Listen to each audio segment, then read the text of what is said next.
الحمد للہ رب العالمین والصلاة والسلام علی سید المرسلین وعلی آلہ وصحبہ اجمعین، اما بعد۔ ناظرین کرام، اللہ کے نبی صلی اللہ علیہ وسلم جب مکہ مکرمہ سے ہجرت کر کے مدینہ طیبہ تشریف لائے اور باہم مسلمانوں کے اندر صلح و آشتی کرائیں، اسی طرح سے نبی صلی اللہ علیہ وسلم نے غیر مسلموں کے ساتھ اپنے تعلقات منظم کرنے کے لیے معاہدات کیے، جن میں سے خصوصی طور سے نبی پاک صلی اللہ علیہ وسلم نے یہود مدینہ کے ساتھ کیے، اور جس کے اندر اللہ کے نبی صلی اللہ علیہ وسلم نے ہر ایک کو ان کے مذہب پر رہتے ہوئے آزادی دی، اور وہ شرطیں کچھ اس طرح سے تھیں۔ نمبر 1، بنو عوف کے یہود مسلمانوں کے ساتھ مل کر کے ایک ہی امت ہوں گے، یہود اپنے دین پر عمل کریں گے اور مسلمان اپنے دین پر، اسی طرح سے ان کے غلام اور متعلقین، اسی طرح سے دیگر یہودیوں کے بھی یہی حقوق ہوں گے۔ اسی طرح سے نبی پاک صلی اللہ علیہ وسلم نے ان کے درمیان جو معاہدہ کرائے، یہود اپنے اخراجات کے ذمہ دار اور مسلمان اپنے اخراجات کے ذمہ دار ہوں گے۔ اسی طرح سے نبی پاک صلی اللہ علیہ وسلم نے جو تحریر فرمائی اور جو طاقت اس معاہدے کے مخالف میں کسی بھی فریق سے جنگ کے لیے تیار ہو، وہ سب کے سب مل کر کے آپس میں ایک دوسرے کے ساتھ تعاون کریں گے۔ اسی طرح سے اس معاہدے کے شرکاء کے باہمی تعلقات خیر خواہی، خیر اندیشی، فائدہ رسانی کی بنیاد پر منعقد ہوں گے، نہ کہ گناہ اور اسم کی بنیاد پر۔ اسی طرح سے اللہ کے نبی صلی اللہ علیہ وسلم نے یہ بھی تحریر فرمائی، کوئی بھی آدمی اپنے حلیف کی وجہ سے مجرم نہ ٹھہرے گا، اور اہم اور بنیادی چیز یہ بھی تھی کہ مظلوم کی ہر صورت میں مدد کی جائے گی۔ اسی طرح سے اگر جنگ ہونے کی صورت میں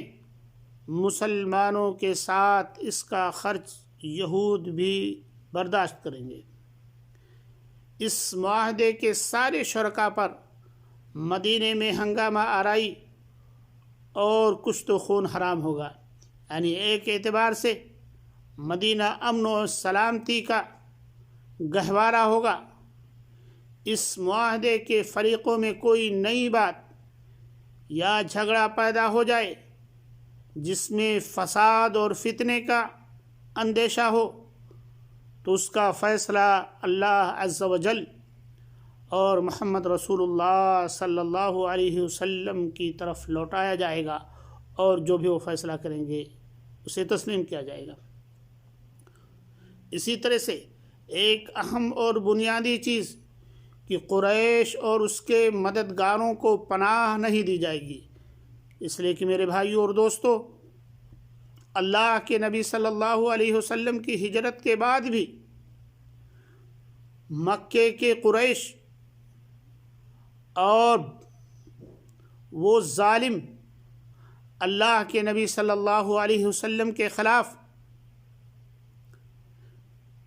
فتنہ برپا کرتے رہے اور ایسی تخطیط کرتے رہے کہ تاریخ کے اندر آتا ہے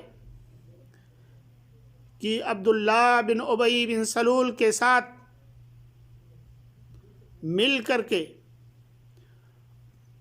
اللہ کے نبی صلی اللہ علیہ وسلم اور مسلمانوں کو ختم کرنے کی کوشش کی، بلکہ نبی پاک صلی اللہ علیہ وسلم نے ایک موقع پر صحابہ کرام کے ساتھ اس کے پاس جا کر کے کہتے ہیں یہ کیا ماجرا ہے، پھر اس کے بعد وہ اس سے باز آتا ہے۔ اسی طرح سے اللہ کے نبی صلی اللہ علیہ وسلم نے یہ بھی تحریر فرمائی کہ جو کوئی اسری پر دھاوا بولے اس سے لڑنے کے لیے سب باہم تعاون کریں گے اور ہر فریق اپنے اپنے اطراف کا دفاع کرے گا۔ یہ معاہدہ کسی ظالم یا مجرم کے لیے آڑ نہ بنے گا، یعنی انصاف کے مطابق فیصلہ کیا جائے گا۔ کوئی بھی شخص چاہے اس کا تعلق یہود سے ہو یا اس کا تعلق مسلمانوں سے ہو، انصاف کے ساتھ عدل کے ساتھ فیصلہ کیا جائے گا۔ جہاں جس کے حقوق ہوں گے وہ حقوق دیے جائیں گے۔ یعنی ان گزارشات اور ان دفعات کے ذریعے سے اللہ کے نبی صلی اللہ علیہ وسلم مدینہ طیبہ کو مامون قرار دینا چاہتے تھے تاکہ فتنہ اور فساد، جنگ و جدال سے محفوظ ہو۔ اللہ رب العالمین سے دعا ہے کہ اللہ رب العالمین ہمیں نبی صلی اللہ علیہ وسلم کی سنت، نبی صلی اللہ علیہ وسلم کی ارشادات، نبی صلی اللہ علیہ وسلم کے بتائے ہوئے طریقے پر ہمیں عمل کرنے کی توفیق عنایت فرمائے اور ہمیں ظلم و ستم اور عدوانی سے محفوظ رکھے۔ آمین۔ وآخر دعوانا ان الحمد للہ رب العالمین۔